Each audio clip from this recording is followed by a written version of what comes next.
بسم اللہ الرحمن الرحیم۔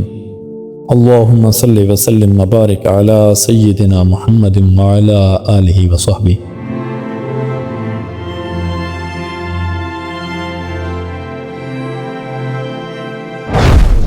سلسلہ حق کے معزز سامعین، السلام علیکم۔ رسول اللہ صلی اللہ علیہ وآلہ وسلم نے شعب ابی طالب سے نکلنے کے بعد پھر حسب معمول دعوت و تبلیغ کا کام شروع کر دیا، اور اب مشرکین نے اگرچہ بائیکاٹ ختم کر دیا تھا، لیکن وہ بھی حسب معمول مسلمانوں پر دباؤ ڈالنے اور اللہ کی راہ سے روکنے کا سلسلہ جاری رکھے ہوئے تھے۔ اور جہاں تک جناب ابو طالب کا تعلق ہے تو وہ بھی اپنی دیرینہ روایت کے مطابق پوری جانثاری کے ساتھ اپنے بھتیجے کی حمایت و حفاظت میں لگے ہوئے تھے، لیکن اب ان کی عمر 80 سال سے متجاوز ہو چلی تھی۔ کئی سال سے پے در پے سنگین آلام و حوادث نے اور خصوصاً محصوری نے انہیں توڑ کر رکھ دیا تھا۔ ان کے قوا مزمحل ہو گئے تھے اور کمر ٹوٹ چکی تھی۔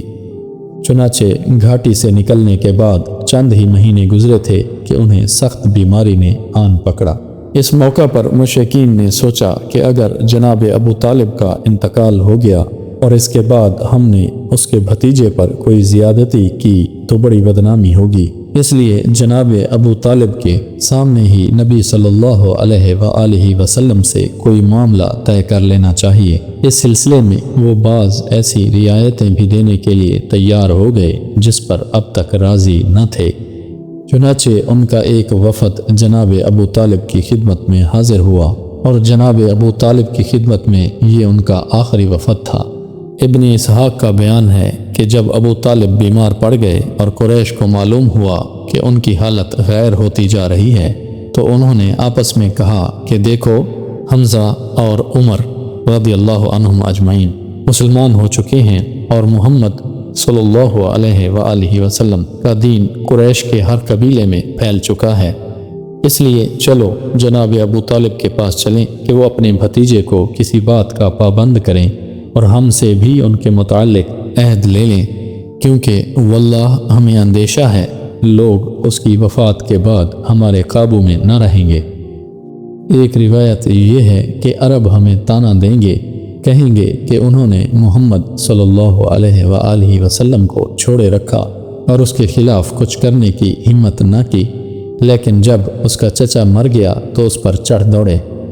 بہرحال قریش کا یہ وفد جناب ابو طالب کے پاس پہنچا اور ان سے گفت و شنید کی۔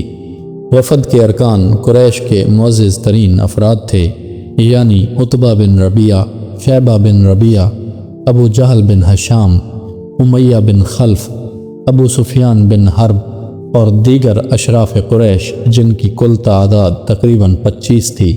انہوں نے کہا، اے ابو طالب، ہمارے درمیان آپ کا جو مرتبہ و مقام ہے اسے آپ بخوبی جانتے ہیں، اور اب آپ جس حالت سے گزر رہے ہیں وہ بھی آپ کے سامنے ہے۔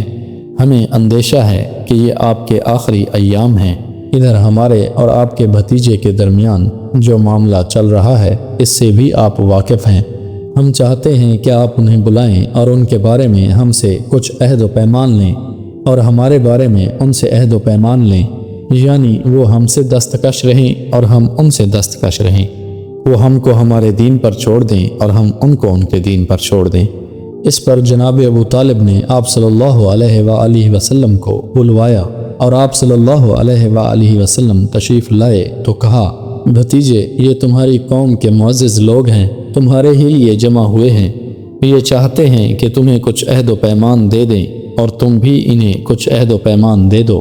اس کے بعد جناب ابو طالب نے ان کی یہ پیشکش ذکر کی کہ کوئی بھی فریق دوسرے سے تعرض نہ کرے۔ جواب میں رسول اللہ صلی اللہ علیہ وآلہ وسلم نے وفد کو مخاطب کر کے فرمایا، آپ لوگ یہ بتائیں کہ اگر میں ایک ایسی بات پیش کروں جس کے اگر آپ قائل ہو جائیں تو عرب کے بادشاہ بن جائیں اور عجم آپ کے زیر نگیں آ جائیں تو آپ کی کیا رائے ہوگی؟ بعض روایتوں میں یہ کہا گیا ہے کہ آپ صلی اللہ علیہ وآلہ وسلم نے جناب ابو طالب کو مخاطب کر کے فرمایا، میں ان سے ایک ایسی بات چاہتا ہوں جس کے یہ قائل ہو جائیں تو عرب ان کے تابع فرمان بن جائیں اور عجم انہیں جزیہ ادا کریں۔ ایک اور روایت میں یہ مذکور ہے کہ آپ صلی اللہ علیہ وآلہ وسلم نے فرمایا، چچا جان، آپ کیوں نہ انہیں ایک ایسی بات کی طرف بلائیں جو ان کے حق میں بہتر ہے۔ انہوں نے کہا، تم انہیں کس بات کی طرف بلانا چاہتے ہو؟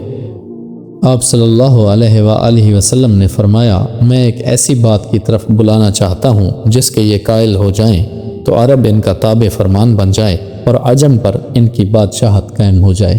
ابن اسحاق کی ایک روایت یہ ہے کہ آپ صلی اللہ علیہ وآلہ وسلم نے فرمایا، آپ لوگ صرف ایک بات مان لیں جس کی بدولت آپ عرب کے بادشاہ بن جائیں گے اور عجم آپ کے زیر نگیں آ جائے گا۔ بہرحال جب یہ بات آپ صلی اللہ علیہ وآلہ وسلم نے فرمائی تو وہ لوگ کسی قدر توقف میں پڑ گئے اور سٹ پٹا سے گئے۔ وہ حیران تھے کہ صرف ایک بات جو اس قدر مفید ہے اسے مسترد کیسے کر دیں۔ آخرکار ابو جہل نے کہا، اچھا بتاؤ تو وہ کیا بات ہے؟ تمہارے باپ کی قسم، ایسی ایک بات کیا 10 باتیں بھی پیش کرو تو ہم ماننے کو تیار ہیں۔ آپ صلی اللہ علیہ وآلہ وسلم نے فرمایا، آپ لوگ لا الہ الا اللہ کہیں اور اللہ کے سوا جو کچھ پوجتے ہیں اسے چھوڑ دیں۔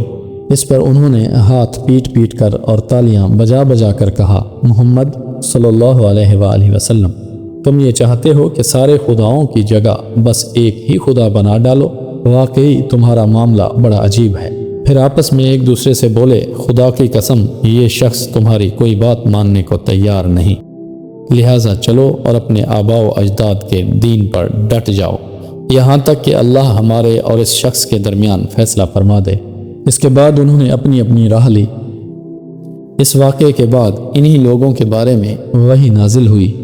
چنانچہ سورہ صاد کی آیت نمبر 1 سے 7 میں ارشاد ہے، یعنی صاد، قسم ہے نصیحت بھرے قرآن کی، بلکہ جنہوں نے کفر کیا ہیکڑی اور ضد میں ہیں، ہم نے کتنی ہی قومیں ان سے پہلے ہلاک کر دیں اور وہ چیخے چلائے، لیکن اس وقت جب کہ بچنے کا وقت نہ تھا۔